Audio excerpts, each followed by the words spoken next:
Well, good afternoon. Welcome to CCMA's webinar, Build a Better Break Trip. And we have with us today Paul Stage and Liani, and they are going to introduce themselves today. And I'll turn it over to them. So welcome, Liani. Welcome, Paul. Thanks for joining us. The webinar is yours. Great. Paul, do you want to go first, or do you want me to start? Yeah, I'll introduce myself, then you can start the webinar off. So welcome everyone. My name is Paul Stage. I'm currently the Director of Campus Ministry at St. Xavier University, which is a Mercy-sponsored university in Chicago. Prior to being here in Chicago, I was at a Newman Center in Chapel Hill, North Carolina, where I worked as the Director for Service, or for Social Action, where I worked mostly with service and social justice events, including service break trips. I also hosted my own service break trips while in North Carolina. I invited other schools in, so I sort of saw this from several different perspectives. Hi, everybody. My name is Liani Castro, and I'm the Assistant Director of Campus Ministry at Dominican University in California. I've been here this is my 7th year, and part of my job is to coordinate our alternative spring break trip program, and we have 2 international trips. One is in the winter, and one is in the summer. And the one in the winter is to El Salvador, and the one in the summer is to Uganda every other year.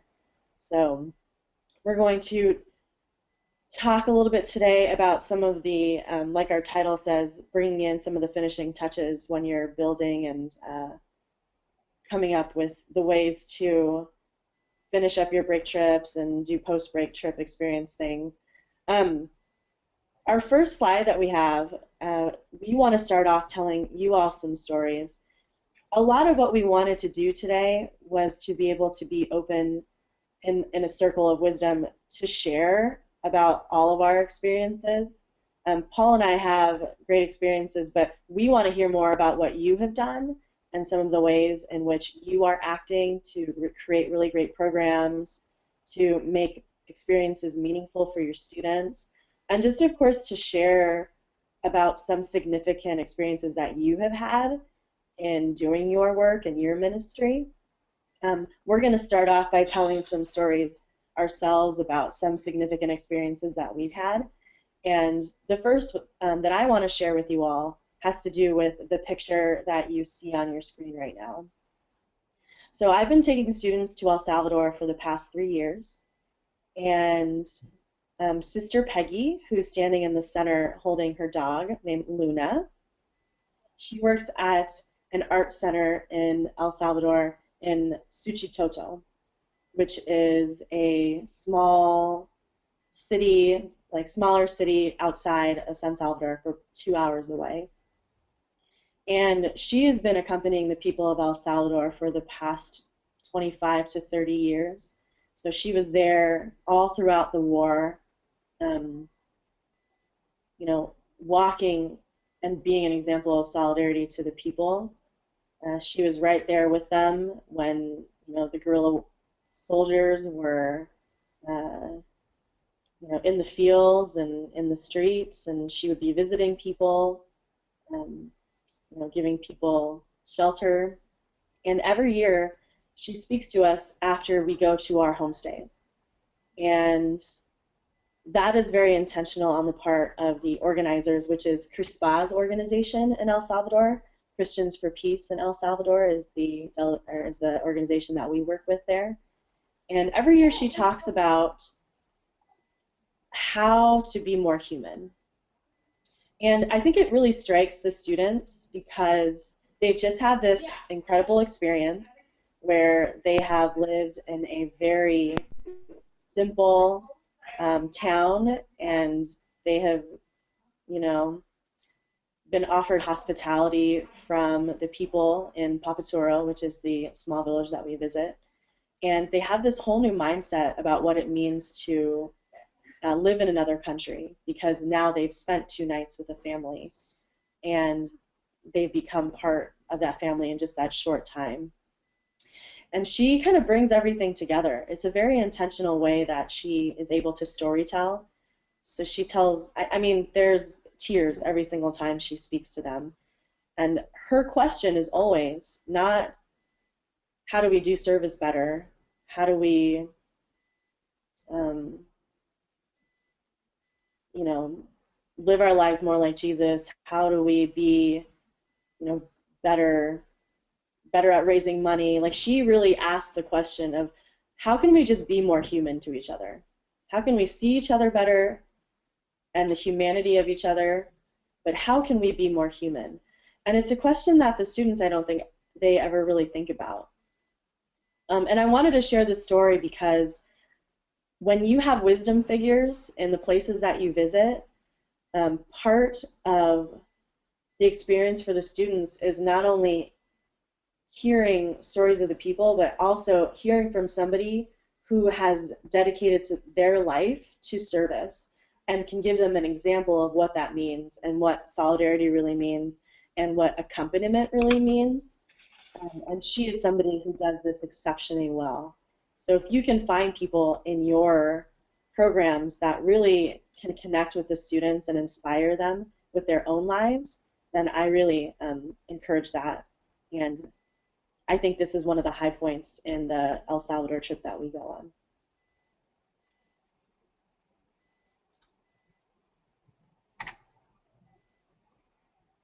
So the other story that I wanted to tell was just very simple. And Jenny, who is the student on the left side, she wrote this message on the beam when we did Habitat for Humanity in Yakima, Washington. So it says, "This spring break was the first of many things for me. It was my first time leaving California to another state. I learned about Yakima. I hope your first house will be full of many first times of everything."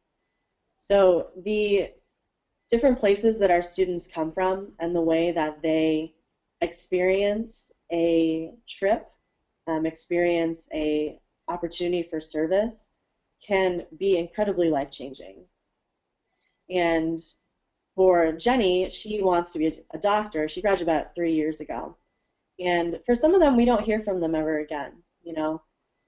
I get messages from students every year asking for recommendation letters and just checking in on how break trips are going. We've had donations from students past students and alums who've really been changed from their time on break trip and wanted to give back to the current students. And I think it's just good to remember and to focus in on how important this work is. And we're going to touch on this a little bit later about how, one of the main missions, I think, for me and what Paul and I have talked about too, is encouraging the students to carry this forward. So it's not just an experience that they have, but it's something that they build into their life.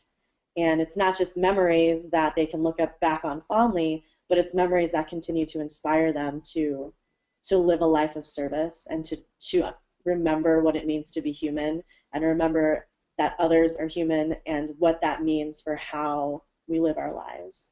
So these are just two examples of how important break trips can be.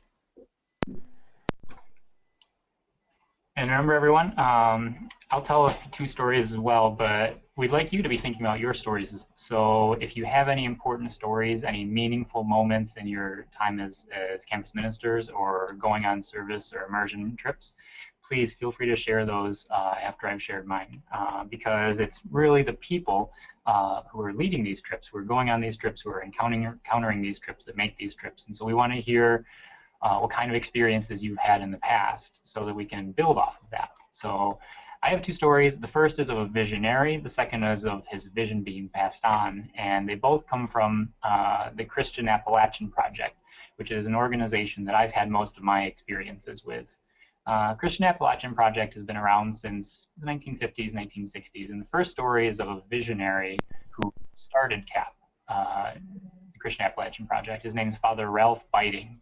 And I love to share his story. I absolutely love it because Father Biting was a new priest in Cincinnati, Ohio. And for one of his first assignments, his bishop said to him, "Ralph, I'm going to send you to Kentucky where you're going to be in a mission church." You're going to found a mission church. There's Catholics there that have asked for a priest. There's no church. So he said, wonderful, send me down. Give me the keys to the church. I'll open it up. I'll start having mass this weekend. And the bishop said, hold on, Ralph, you don't understand. You're founding the church. There is no church. You need to go down and build the church. He said, okay, that's a tough order for a young priest, but send me down there. Give me the keys to the rectory. I'll move in. I'll get situated. I'll have a house church to start with, and then we'll build the building and it'll grow. The bishop said, Ralph, you don't understand. There's no rectory. There's some Catholics, a few families. There's nothing else. You need to go down there and you need to found the church.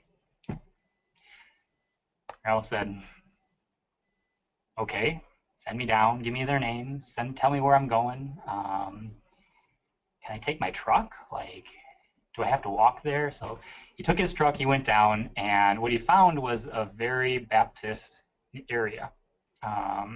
In a time when Baptists were more hostile towards Catholics than they are today.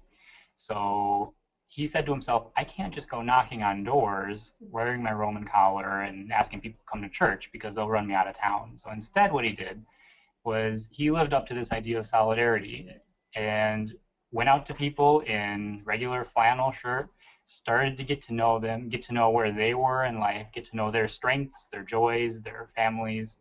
And as it came up, people would ask him, you're a good man, Ralph. What do you do? And he'd say, oh, I'm a minister. I'm a Catholic minister, actually. I'm starting a church. I was wondering if you'd like to come and join me for a service or a meal together. And people would say, Catholic? We wouldn't have one of those in our house. Well, you're already here. You seem like a good man. We'll come and see what you have to say in your sermon. That's how he started the church. He recognized that people had been introduced to the faith, but what he was finding is that they didn't have bare necessities of life. They didn't have running water or electricity, which meant that they couldn't often get out to church because they were off in the mountains and didn't have ways to get to the building. So he started going back up to Cincinnati and doing fundraisers, drives, that kind of thing. He'd load his truck up with furniture and gasoline engines and all that kind of stuff, bring it down and start doing service work. Soon he started attracting people to doing that. So in the first few years, he started attracting young adults, people like our college students before college was as big as it is today. And those college students stayed with him. They saw the vision, and then they started passing it on. And today, CAP is the 14th largest not-for-profit in the country. Great. They like to say they're the best kept secret in the Appalachians. What you see in this painting here is one of their summer camps. Father Biting said the kids are the future. If we don't give the kids a meaningful, positive environment where they can run and play and sing and praise, the future is null. So he started forming these summer camps to start with. Soon it became eventually, they started doing service trips, immersion trips, like what we're talking about today. And this is where the second story starts, because it has to do with one of my trip leaders passing something on to me that was passed on to one of my students. So without sharing the names of the people involved, my trip leader was a long-term volunteer. She was skilled in housing, which is the kind of service work we were doing. And so she was leading a group, knew what she was doing, knew how to build the house, knew all that kind of stuff, passing on the knowledge. But about halfway through the week, she shared with us that she became a long-term volunteer because she wanted to do something meaningful with her life, and she had a short time to do it. She had a brain tumor, and she knew that in 3 months or in 1 month or in 2 years, she wouldn't be around anymore to pass on her faith, her story, her vision. And so she went into long-term volunteering to pass that on. And in doing all this service work, she would come across just boatloads of scrap. So when you replace a deck, you tear a deck down. When you replace a house, you tear a house down. So she found all these giant nails, spikes really, 4 or 5 inches long. She found a bunch of wire, and she took these old scraps from old houses and fashioned them into crosses. She made sure that each one of us on the trip got one of these homemade crosses from her. And she said, attached to this cross is my faith. Attached to this cross is my vision of the future. I'm passing this on to you because soon I won't be here to pass it on myself. Well, of course, how meaningful is that for all of us? So we, of course, hugged and got to know her and loved her and carried these crosses with her. Well, about 2 years after this particular experience, I brought the cross back with me every time I went back to Kentucky to Christian Appalachian Project. About 2 years later, I encountered a student. I didn't encounter dozens of students in between, but I encountered one particular student who was struggling through certain things in her life. One, her grandfather, her visionary figure in her life, was very, very ill. And it actually came about that he passed away. She was very sad and a little bit lost while on the trip because she didn't know who to look up to anymore. And so I took the opportunity to sit her down and tell her the story in a little more detail than I told just now, but the story of my trip leader and what CAP means to me and what the vision of CAP meant to this trip leader and how she asked us to pass it on. And I ran to the car and I got the cross out and I put it in her palm and we said a prayer over it and I said, now this is your vision. This is yours to pass on. And of course, all throughout this time, we're doing service work, but this was a moment of service. It wasn't swinging a hammer. It wasn't necessarily doing the work. It was building the solidarity relationships with the people that were leading us, the people that we were serving. Of course, we were getting to know the homeowners as well, and getting to know the students that we were working alongside. And I share the story because I think that was one of the more powerful experiences that I've had, a chance to continue on the vision, really, of our faith. Sometimes it's a hard thing to do when you're swinging a hammer, but when you're holding two nails that are tied together, fashioned together with just a little bit of wire, all of a sudden it becomes very easy. So, my story tends to be about vision, and it's the vision of what we're doing, the vision of passing on the legacy of Christ, the vision of passing on the legacy of the service and solidarity work that we're doing, that I wanted to share. So you've heard some stories from Liani, you've heard some stories from me. Frank, I don't know if you want to open up some microphones or see if anybody would like to share a particular story that they have. Absolutely. Does anybody have a story? If you'd like to raise your hand, I can open up your microphone. If not, I'm just going to randomly open somebody's microphone and have you talk. Don't make me do that. Anybody like to raise their hand?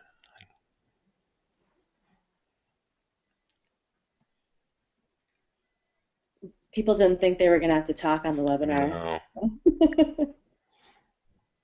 Well, surprise, surprise, surprise. Oh, yes. Janet, I think you put your hand up. I think you put it right back down again, but we're unmuting Janet. Go ahead, please. Okay, I've been putting it up for a little bit, and I was wondering if you were seeing me. No, it just popped up just now. Thank you. Okay, I'm Sister Janet May, a Franciscan from, right now I'm the campus minister at Briarcliff University in Sioux City, Iowa. And I've been involved in immersion trips, like we have a J term, which is a January 10 to 12 day term, or a semester break, I should say. And we have been going for the past, this will be my 12th trip to Honduras. And when we first started, we were on trimester systems, and we were doing water projects. We worked with some people from a neighboring high school who would go down and set up the projects for us. And in the most recent years, those projects are pretty much finished, and all that's left are huge ones, which are too costly for us to be involved in. But in the last 3 years, we've been working with an organization called APRUFAM, which is Association of Franciscan College, Boys Town, Girls Town, founded by a Franciscan priest from Salina, Kansas, who believed that in order to get kids out of poverty, you needed to educate them. So he built these boarding schools. So the last 3, in fact, this is our 4th year going down, we work with him and with the staff there, who now run the place because these graduates now are in charge of the program. It's a tremendous example of empowerment, that you teach people how to help themselves. So when we're there, the rural kids tend to be home picking coffee because it's coffee picking time season for them. So we end up doing more work with repair work in the area. And then as of last year, we found a bilingual school in the next town, which is where we hope to spend some time this year. But I have certainly found from these experiences, with an average of maybe, like we have 17 students going this year, with an average of about 20 people going, that it has really changed students' lives. They come back, first of all, having had firsthand experience of what people live like in a very poor country. They come back seeing the opportunities they have that these students do not have. Each year we have young kids who say, take me back with you. I want an education like you have, because many of the kids only get a 6th grade education. They also have an experience, which is very relevant right now, of why people would immigrate and want to risk their lives to immigrate to the U.S. because they see so much poverty. And so I found that the students that come back have a whole new understanding of our immigration problem in our country and a deeper empathy for working with immigration issues and for the people, I should say. So we just had a recent speaker here who had made some, Roy Germano, who had made several videos, DVDs on the immigration issue in Honduras. And he had been there videotaping the gang violence and all of that. And so these students really got engaged with him. And I found it to be a very excellent learning experience. So I highly recommend such immersion trips. We also do some spring break trips too, but this is the only country so far where we have contacts. That's been the hardest thing, I think, about setting up an immersion experience. Is you need to have a place for people to live, a group, and you also need to have a situation where there is safety. And especially when you go to a country like Honduras, which is one of the most violent countries in the world, that's a very big concern always when I take students to immersion trips. I've had that experience, though, too, concern when I've gone into Chicago, inner city Chicago. So I think that's always a piece of planning an immersion trip, is housing, appropriate housing, and is it a safe place for students to be. I believe totally in the kind of experiences because I've seen lives transformed by them. Okay, thank you, sister. And I think you just took away 2 or 3 of our slides, so thank you for that. Oh. Anybody else would like to share?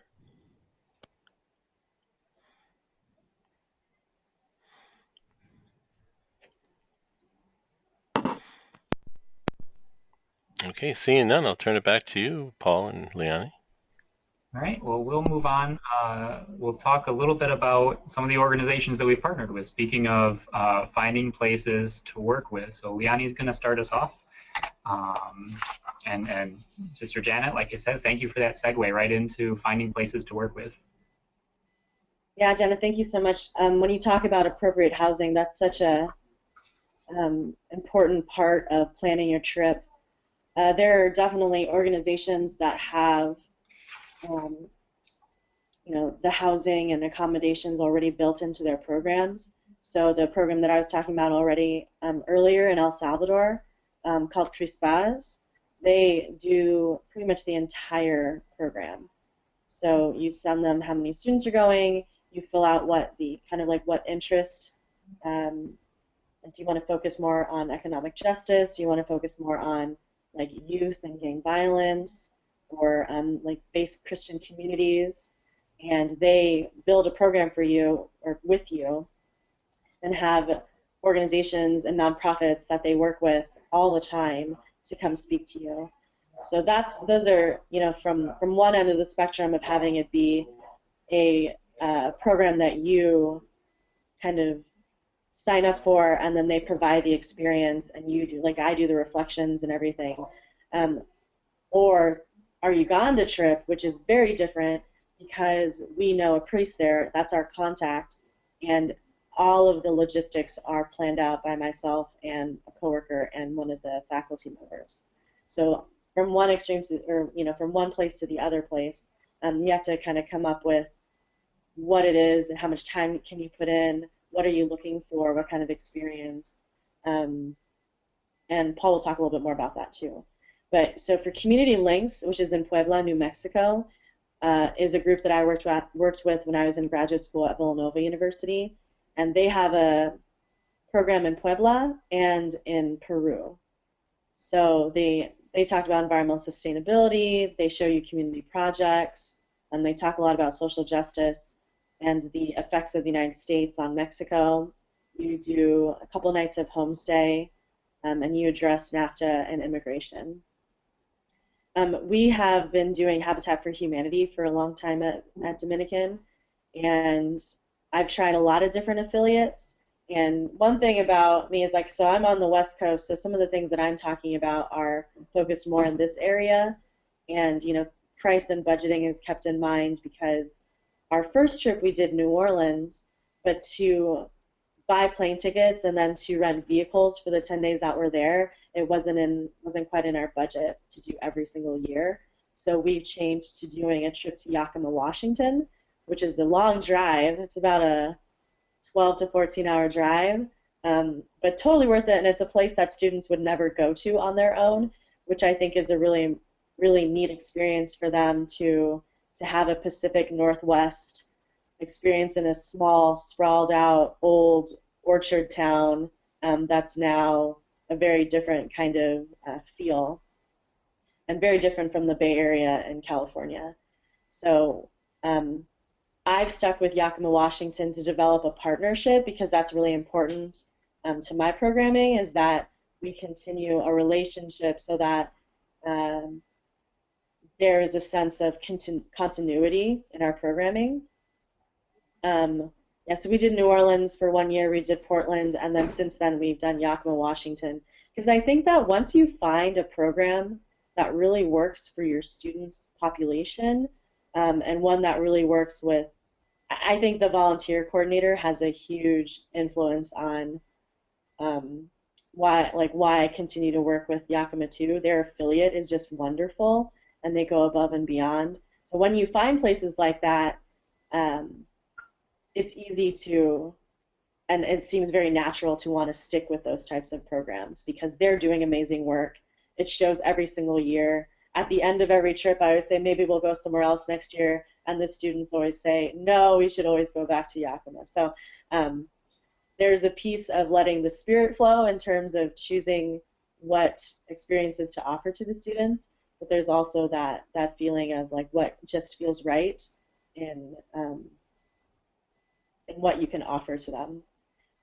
We also work in Tijuana, Mexico, and we do a trip with Casa de los Pobres.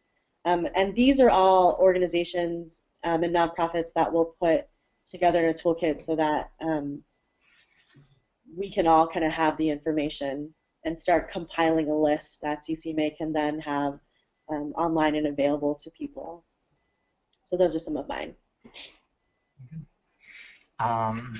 Leonie mentioned a toolkit that's going to be coming out. This is a good time to do a public service announcement for that. At the end of the webinar, we're going to ask if anyone has any thoughts of what should go in that toolkit. What would you like to know about? And we've been developing some documents, some training documents that will go in that toolkit, some resources, but please be thinking of what you would like to know as far as building a break trip. But, some of the organizations that I've partnered with across several different schools and several different trips, I can say there are lots of organizations out there that are very willing to partner with schools that are forming immersion trips. and another public service announcement, to the best of my knowledge, neither Liani nor I are getting any kickbacks from any of these organizations. So we do mention the ones that we've experienced and the ones that we've enjoyed or that have done good programming, but they're not paying us. So unless they're watching and they want to pay us, I'm just saying, bring that out there. But Please raise your hand if you're watching and want to pay them. Oh, sorry, nobody's raised their hand, Paul. Too bad. But some of the good places that I've worked with, obviously I spoke at length about Christian Appalachian Project, an excellent place. L'Arche Communities, if you've never heard of L'Arche Communities, they're an international organization that started in France, and they pair mentally handicapped individuals with individuals who don't have mental handicaps, and they live together in community. They're very willing and able to take in groups. I love working with them. I've been to Mobile, Alabama, Chicago, Illinois, and Washington, D.C. So like I said, there are several homes. If you're looking for a new place to go, look up the nearest L'Arche community. It's an excellent trip. Usually anything that ends with farm is a good place. So many Catholic worker houses inspired these sort of Jerusalem farms, Nazareth Farm, Glen Marie Farm. I think they're very loosely associated, but they come from a very faith-based perspective in doing the social justice work that they handle. So,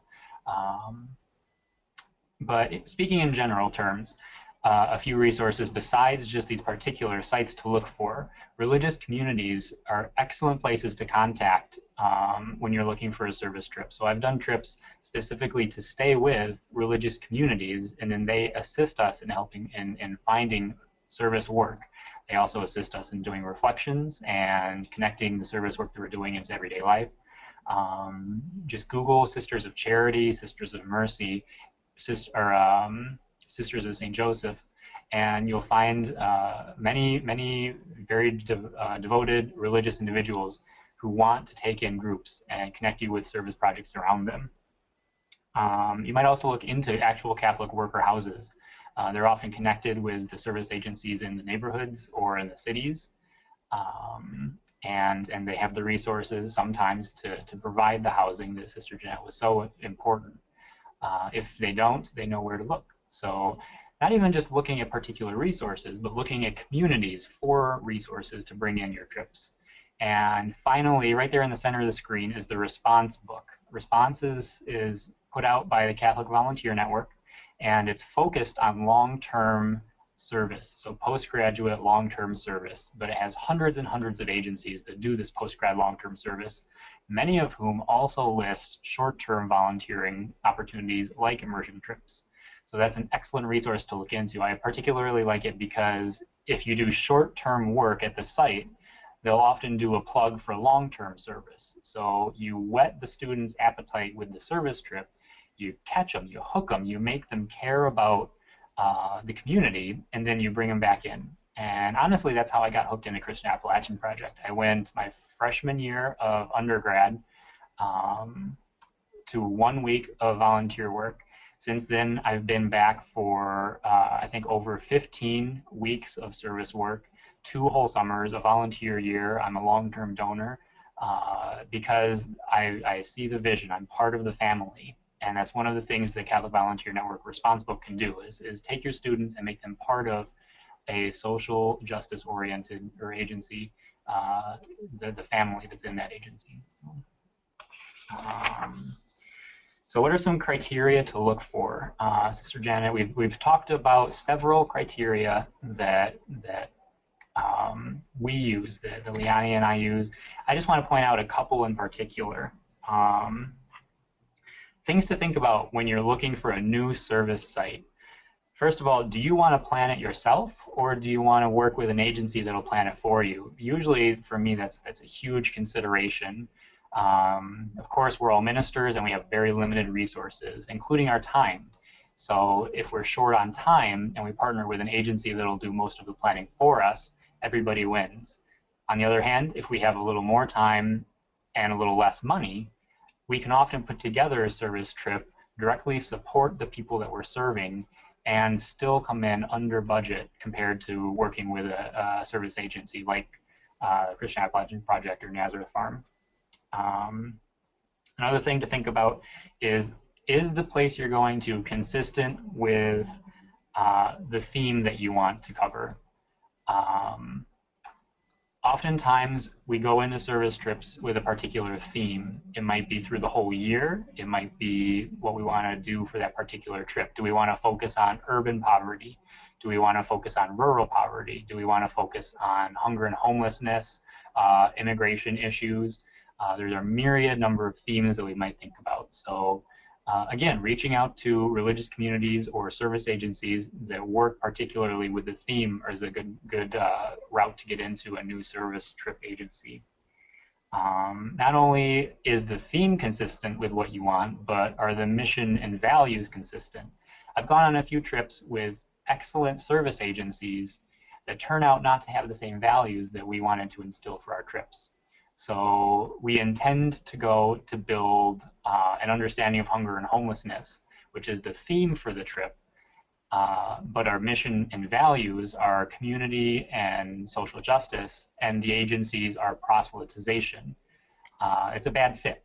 And I've actually had a trip that went and stayed for 2 nights out of 5 and said, we just can't continue on in good conscience in doing this because the values that we want to build up are not the same. So making sure to look into the mission that you have. And then finally, making sure that there's a balance of what happens. So not just doing service work, not just learning, not just building community, but getting a good balance of all of those things. Sometimes a student gets so enthralled with the idea that they're going to build an entire house in 1 week that they pick up the hammer and they don't stop swinging the hammer for 7 days straight. That student has probably missed out on a lot of what we want to instill in our service trips. On the other hand, a student might go in and sit down with a family member and talk and talk and talk and talk and talk and talk, and then that family member is still underneath a leaky roof. So making sure that the timing is balanced and working with the service agency to make sure that happens. Sometimes a service agency might not think you want to do as much reflection as you do. So at the end of every night, I like to bring the students together and talk about a scripture passage that they've reflected on through the day in the work that they're doing. It connects the hammering and the family time with the tradition that we follow as a Catholic university, rooted in scripture. Not all agencies might think about that. So just touching base with the agency and saying, hey, will there be time to sit with the family? Will the family that we're going to be serving be present even? And then will there be time for our group or for us to reflect with other groups? I will say that one of the most meaningful experiences that my students have on trips like these is connecting with students from other schools. So I always look for places that have multiple schools there at the same time, because then they can reflect together or even just compare their universities and say, what does your school care about? What does your neighborhood look like? It's a lot of cross-pollination that can happen that way, and it's a wonderful thing. Finally, logistics, like the cost, things that Sister Janet was saying. Is it safe to be there? Will there be a place to lay their head at night? Will you be cooking? Will you be eating out? Will they serve you food? And then travel while you're on site. Do you have an 1.5-hour drive to get to your service site from where you're staying? Is your service site at the place you're staying? How much money do you have to cover incidentals like rain jackets if somebody forgot one, or a pillow if somebody forgot one, or even some snacks for the road? Snacks on the road go a long, long way towards making a happy group. You'll notice that I skipped over location. Like Leonie said, sometimes you have the money to make a long trip, and you can go from California to New Orleans. Sometimes you don't. And that's sort of the thing that most of us inherently can feel out. So, of course, we're going to think about location first. We're going to think about where is it feasible to go. Do we draw a circle that's 10 hours away around our home location? Do we say we can go to this airport or this airport or this airport? But I think those are things that most people can work out. So We skipped right over location. Good. So Leanne and I talked a lot about service agencies that we work with and ways that we reach out to find service agencies. One of the hardest things that I found as a new campus minister when I first started doing things was identifying service sites. So that's why I think this is one of the most important things we can do today, is share some of these resources. And I think it's one of the most important things that'll go into our toolkit.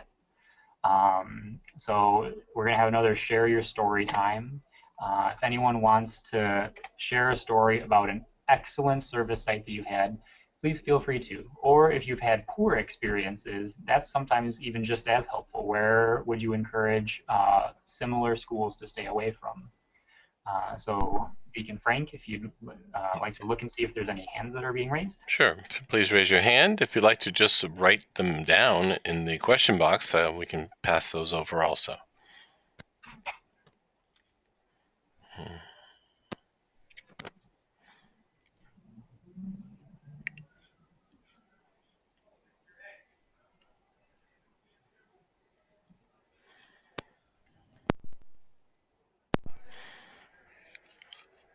Come on, folks. We're going to share. Yeah, even just saying like where you're bringing students currently Sure. would be really helpful, I think. Yep. Or like I said, write it into the question box and we can read it out for you.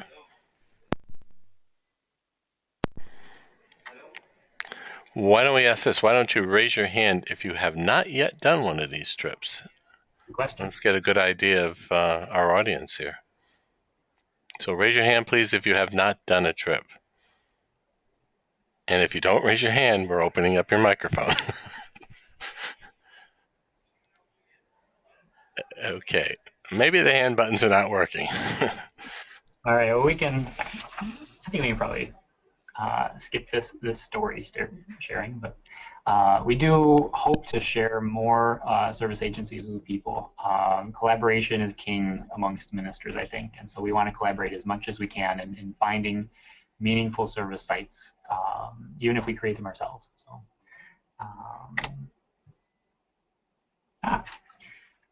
we're back to me again. The next thing that we were hoping to talk about was grabbing a hold of students after they've signed up and before the trip starts. So in one of the previous webinars, we talked about how to form student leaders. So if you want to know more about forming student leaders, you can look back on one of those previous webinars. This one is more about how do we get a hold of the actual participants, so not just the leaders, but what's important to do with participants ahead of time. And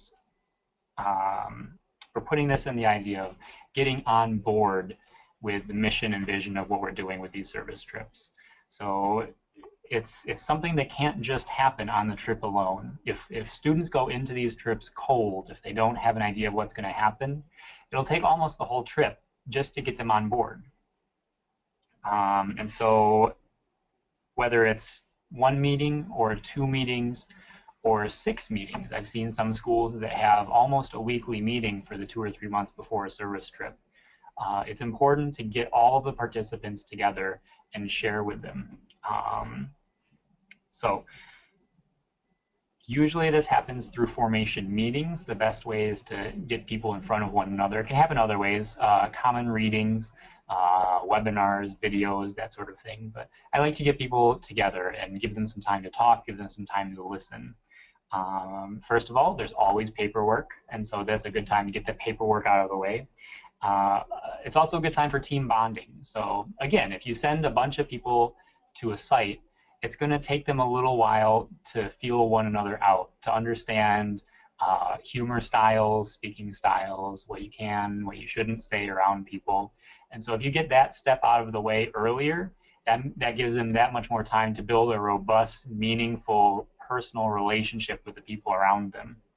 And then it also gives you time to form the students in the mission and values. And when I talk about mission and values, I talk about the anchor of what the trip is. What is it that we want to get across in these trips most? If all else fails, if they get at least these 1 or 2 or 6 things out of the trip, we've done a good thing. Those are the kind of anchor things. So we talked a little bit about solidarity. about building relationships. Most of the service agencies that I've worked with have some understanding of the 4 values that are listed on that JVC picture that's up on the screen right now. So it's spirituality, simple living, community, and social justice. And those will come up. Liani and I will talk about those in just a few minutes. But they're 4 great core values because they touch on pretty much what campus ministry is about. And they put it in a framework of doing volunteer service while also staying in a relationship and a spiritual life and communal life. So finding ways to put those values out there and letting students know that those are the mission that they're trying to go out. It's not just to build a house, but it's to build community. It's not just to build a house, it's to build spiritual life. And then not just to hand those to them, but to find a way to onboard them with that, to get them on the ship that the anchor is holding in place. So making it a collaborative effort. One of the ways we phrased it was to make it a collaborative, communal journey. So this is the anchor for the trip that you're going on. Everyone needs to have a little say in what that anchor is. And if everyone has a little say in the bigger picture of what it is, that means that everyone buys into that bigger picture. And you'll go and the worries about troubles on the trip or people sneaking off, all those just melt away. I'm not saying that they don't happen. Even being well prepared, I have had students try to sneak alcohol onto the trip. Bad. Or try to sneak away and watch a basketball game at a bar down the street without asking by themselves. Bad. But for the most part, the anchor holds the whole trip together. So,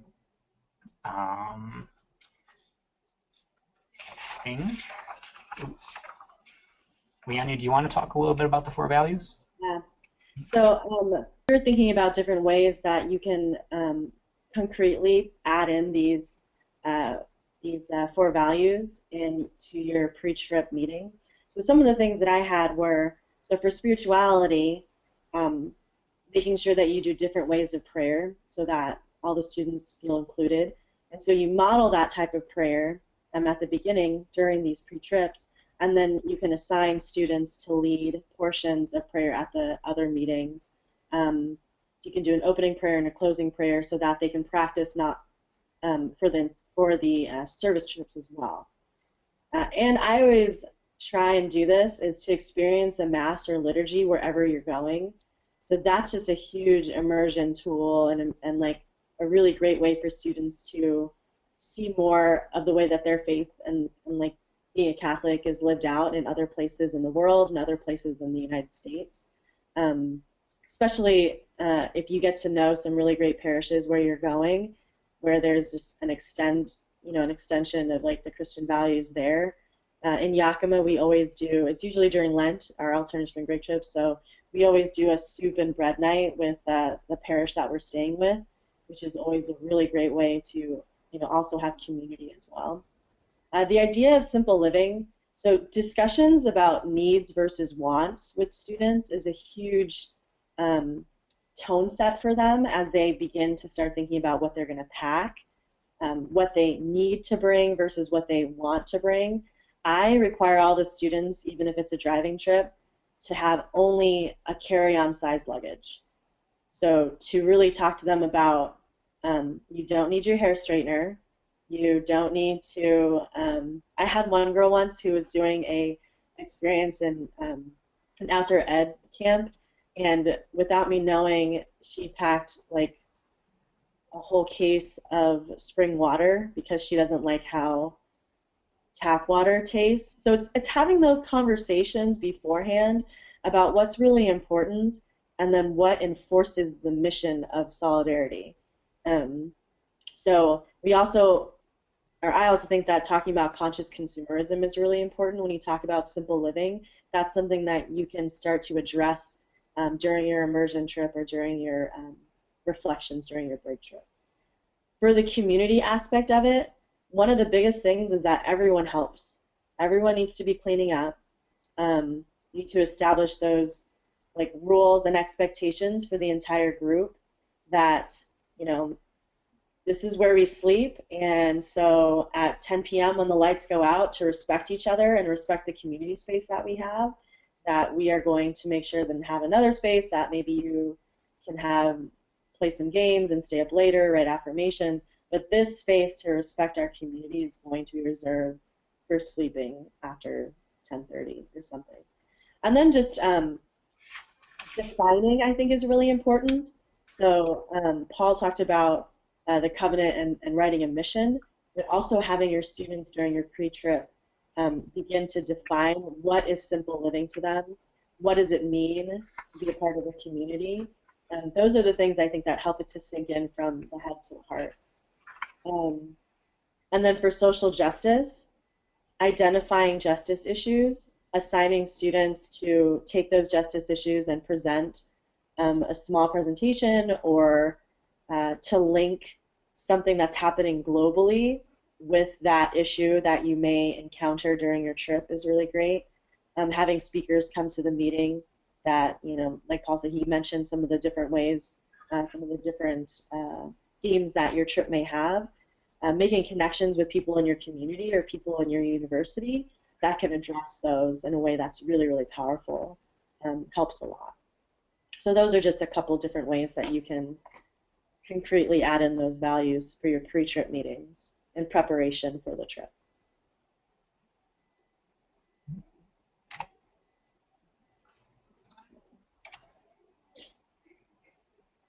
So this is just a quote you can put on in your journals. I think it's a really great way to just use a quote and to have the students discuss what it means to them.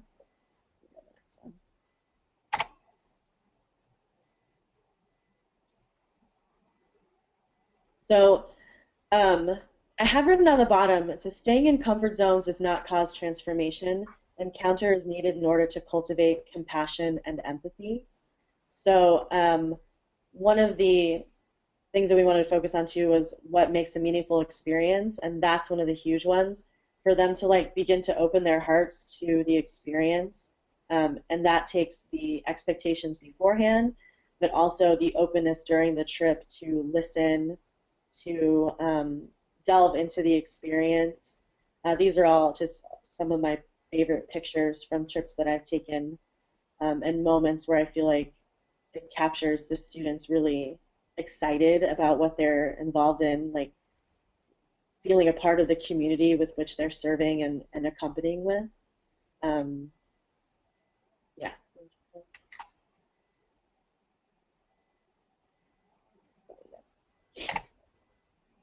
So you've seen this twice, or if you've been on the other ones, this is a diagram that we've used to kind of point out some of the ways that make a meaningful experience. This will go in your toolkit as well, so you can take a look at it and start adding in ways that you accomplish each one of these.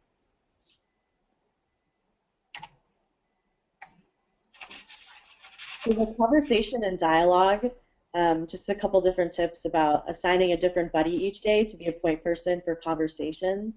And that way, that helps the students to get to know each other. So if you see that there's cliques starting to form in your group, just to be able to kind of give them the opportunity and assign them another person to talk to, and to also talk about respectful dialogue. So if somebody doesn't agree, what does it mean to, instead of debate so that you're making somebody trying to think the same way as you, to dialogue so that you can learn to understand each other and come to understanding. Not all conversations have to be deep. I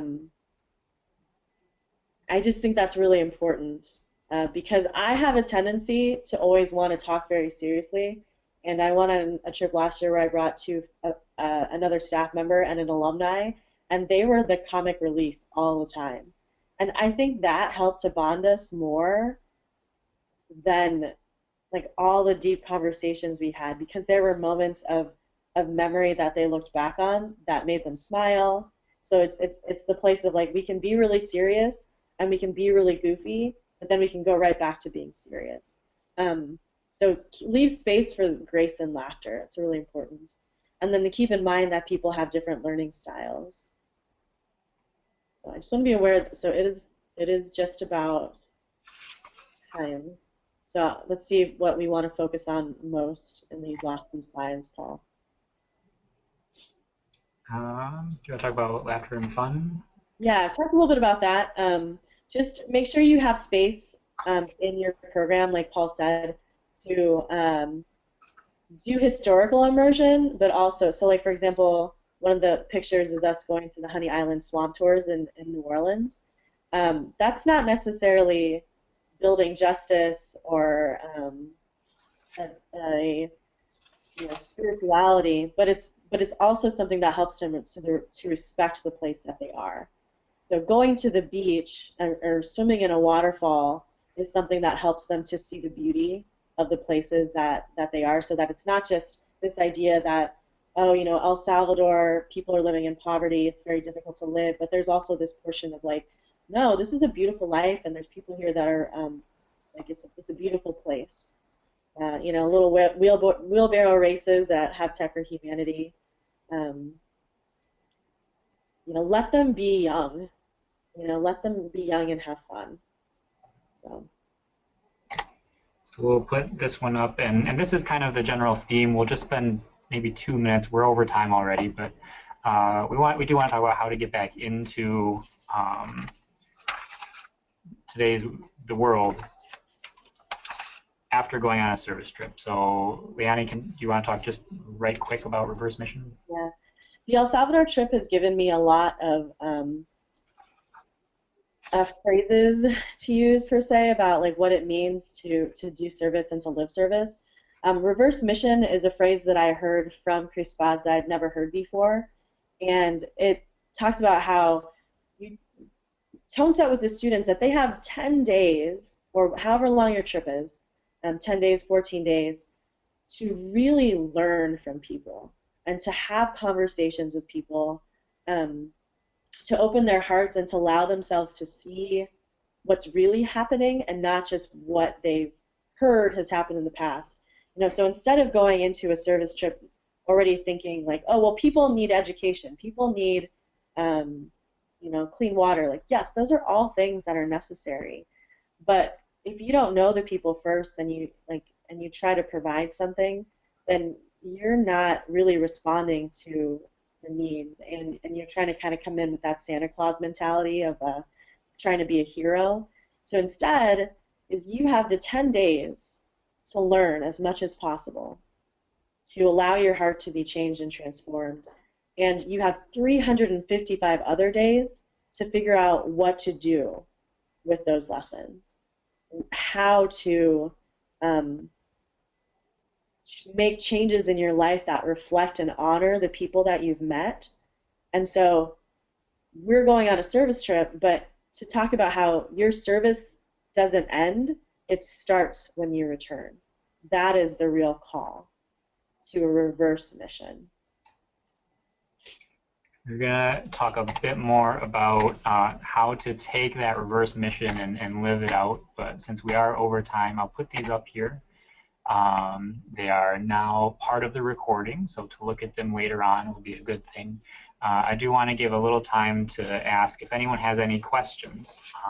This was meant to be a time to share questions more than actual presentation, so we're sorry that we took up all the time. Leonie and I were so worried that we wouldn't have enough material, that we put too much in. So are there any questions that we can talk about for just a quick minute here that anyone has? If you'd like to raise your hand or feel free to type in the question.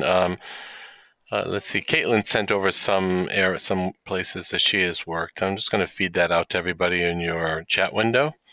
So if you take a look, Maggie's Place, Cap, Hubbard House, and a place in Walls. So you should all be able to see that in your chat window. Any questions that you'd like to add? Feel free to type them in or raise your hand, please.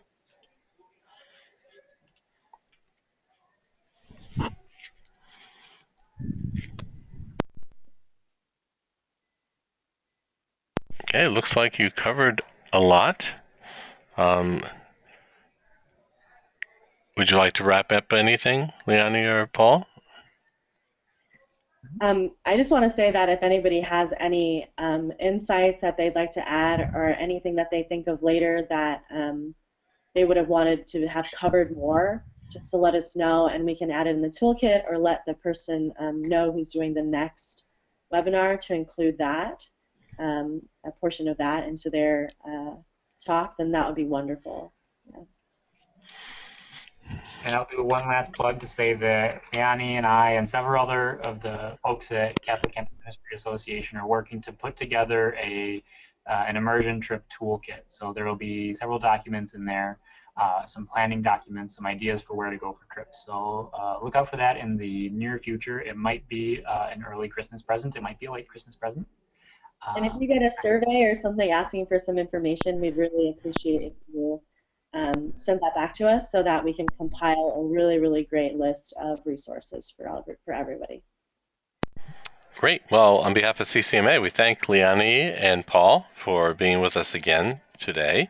To be sure to join us for the last webinar in the Build a Better Break series, Break Trip series, which will be December 1st at 3 p.m. Eastern. It's called Pilgrimage 101. And we will have more webinars coming along this year with this next second semester, and we'll make that schedule available soon.